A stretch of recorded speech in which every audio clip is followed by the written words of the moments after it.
It came just as expected by Kristi yesterday, and our chief meteorologist now joins us with the details.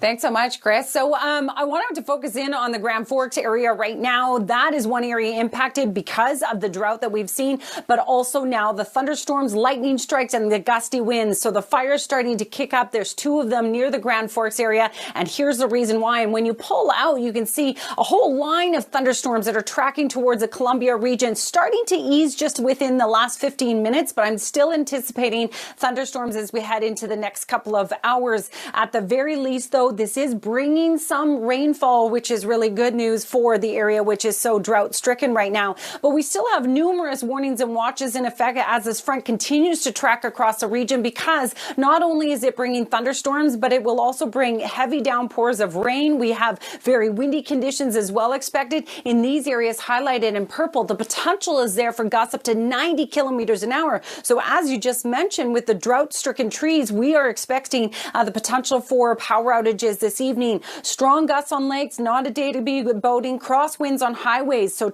be aware of that if you're traveling. Localized flooding in low-lying areas or even pooling water on the roads, and the potential for wildfires as we have seen already today, and a risk of debris flow. So this is something that we want to be aware of as we head into the fall months, certainly, because this is just the start of it. Now tomorrow we've got another system on deck, and these are the warnings in place for that one. So it's going to approach the coast throughout the day tomorrow, and we are expecting windy conditions, but it's more so towards the late part of the day tomorrow that we'll see the strongest winds across those areas, with some areas along the outer coast of Vancouver Island potentially reaching wind gusts up to 100 or 110 kilometers an hour. In the meantime, tomorrow, for those of you in the interior, after a very stormy day today, you're back to some sunshine tomorrow. But for the south coast, although we'll be dry in the morning, Chris, we're expecting rainfall across the region. The strongest winds will be out through the Strait of Georgia. If you're traveling with BC ferries tomorrow, I recommend you check with them before heading out.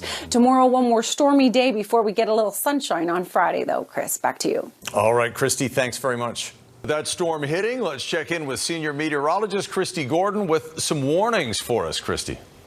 Well, Chris, right now we have close to 2,000 BC Hydro customers without power because of the storm we saw today. Further power outages are still possible tonight. We still have wind warnings in place with gusts potentially up to 90 kilometers an hour, and I'll show you for which areas. But we're also concerned about crosswinds on highways, especially over higher elevations. Localized flooding, we're still expecting intense precipitation and a risk of debris flows and wildfires, which we've already experienced today in and around the Grand Forks area. And this is because of the incredibly gusty winds, dry conditions as well. Thankfully, this frontal band has come with some good rain, but you can see majority of the thunderstorms now shifting east, but will still be impacted through the evening hours. And in particular, what we're watching is this area near Cranbrook, where there is a severe thunderstorm warning right now. It's tracking towards the east. What you can expect is lightning, downpours of intense rain, and the possibility of hail. And we still have severe thunderstorm watches in effect for the Okanagan Valley, right up into the Revelstoke, so that West Kootenay region as well. These are the areas that are under a wind warning. So again, gusts up to 90 kilometers an hour. We expect things to die down overnight, but certainly as we continue this evening, further power outages are possible, and we have wind warnings for the north coast region, central coast and northern parts of Vancouver Island. This is for the next system that's going to move in tomorrow. So it all shifts out overnight. The one we're seeing right now, clearer skies in the morning for the interior, but this is that next system driving onshore, bringing heavy rain to coastal regions once again, along with windy conditions. And we'll feel the effects of that here in Metro Vancouver also. It should be dry in the morning, but by afternoon hours, we're right back into periods of rain. So don't head out without your rain jacket. Fall is certainly not done with us by any means. So there you go. Much cooler tomorrow as well, with highs reaching only 14 degrees potentially. We are expecting some windy conditions as well, but the strongest winds will be out through the Strait of Georgia. Nice little break though on Friday, and so far it's looking dry for the weekend, although a bit of cloud cover for Saturday. All right, tonight, Central Windows weather window is coming to you from Kamloops, where Blair captured this beautiful shot of the sunset there. This is, I would say, the calm before the storm.